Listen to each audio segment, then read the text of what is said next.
In this video, you'll see why this Zelda Tears of the Kingdom theme sounds like flying. You'll also learn about a secret connection to a theme from Breath of the Wild. I'm Kevin, and welcome to Zelda Music Theory.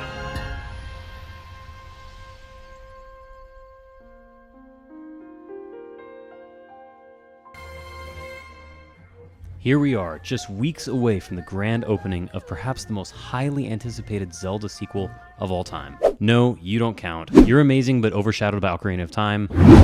But we are still uncovering some of the secrets of the trailer music for Zelda Tears of the Kingdom. Now, I've already shown you why Zelda music sounds Japanese, but why does it sound like flying? Okay, that second part is Lydian. We'll have to get into that in another video. And what is this secret connection to some theme from Breath of the Wild? Okay, quick disclaimer. We may have to discuss some actual music theory. Not sure if I should say sorry or you're welcome. But I promise I'll make it short. So this is just a C major scale. But what if we raise the fourth? That's Lydian mode. The only difference is the raised fourth. Now if you want to play it on all white keys, you can start on F. You've heard it a lot. Remember this?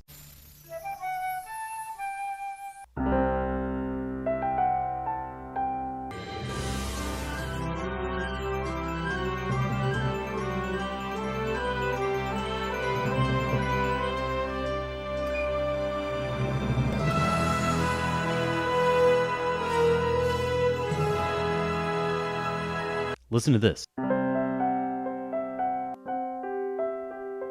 Maria.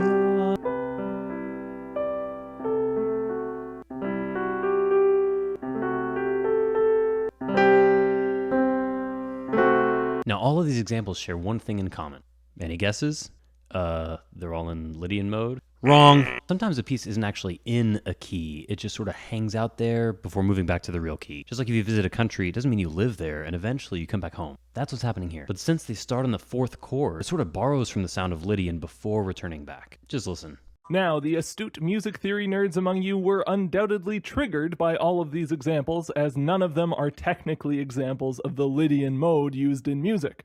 See, each of these excerpts on their own sounded like they were written with an F Lydian sound. But if you listen to any more of the original tunes beyond what we looked at, you'll see that they're all definitively in the key of C major. Exactly. Thank you, 8-Bit Music Theory. I highly recommend his Lydian video. And check out Matt Kenyon's podcast, Composer Code. Both of those guys have great Zelda content. Go check them out. But back to Zelda. So the reason I think it sounds so Zelda-like is because it uses my favorite chord ever. I actually call it the Zelda Chord, simply because it's been used so many times in Zelda, especially by Koji Kondo. Now, it's in other music too.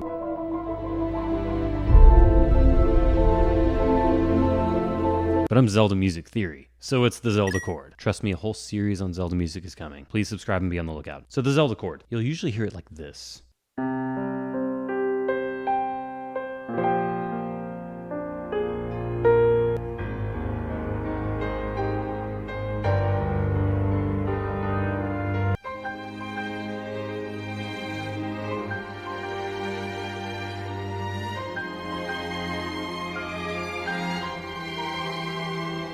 You get the idea. I'll save most of the examples for the series I'm working on, but you get some flat 6, flat 7 in the Mario video I just made. And one of the examples I used was Dire Dire Docks.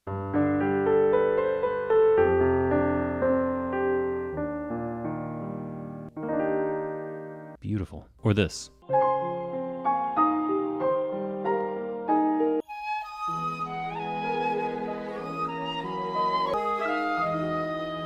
And my favorite example in pop music.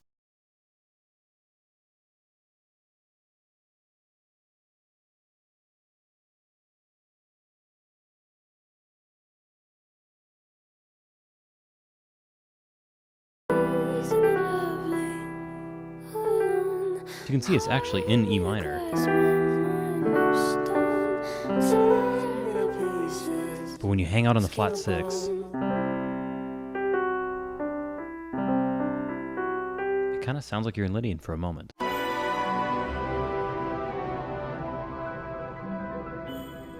So Tears of the Kingdom. It's an F minor. And so moving down 2 whole steps. But if you start on that flat 6 and play up the scale, you get this Lydian sound. Do you hear it?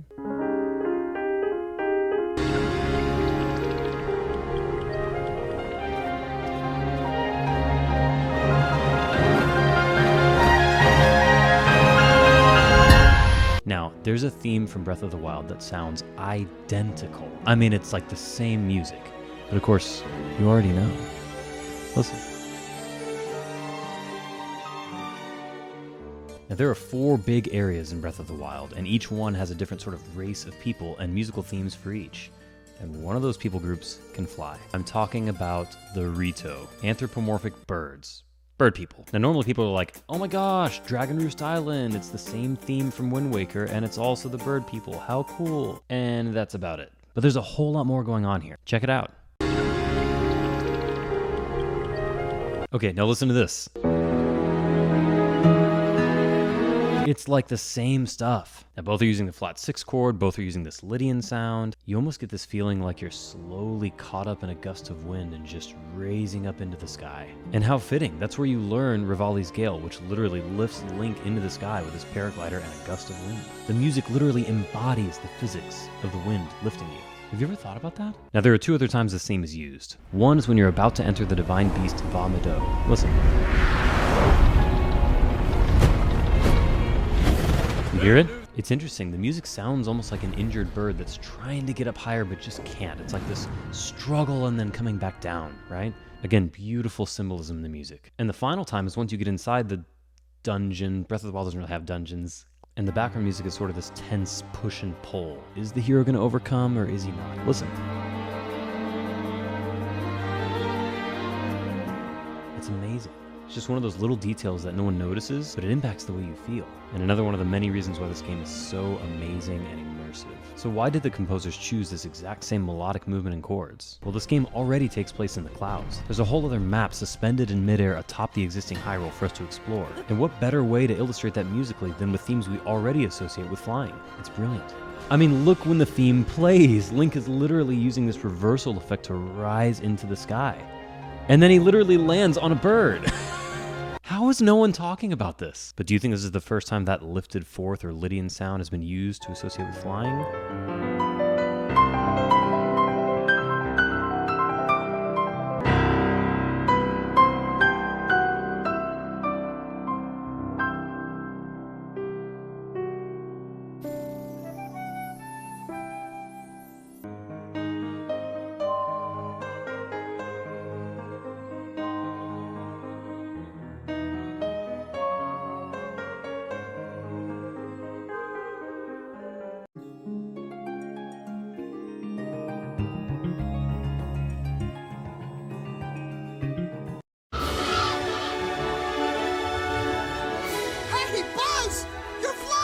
This isn't flying, this is falling with style. As you listen to this, guys, I do have a Patreon. Consider supporting me. It's $5 a month. Really helps me build the channel. Either way, I sincerely hope you enjoyed. Let me know what topics you want to see. And until next time, Zelda Music Theory, out.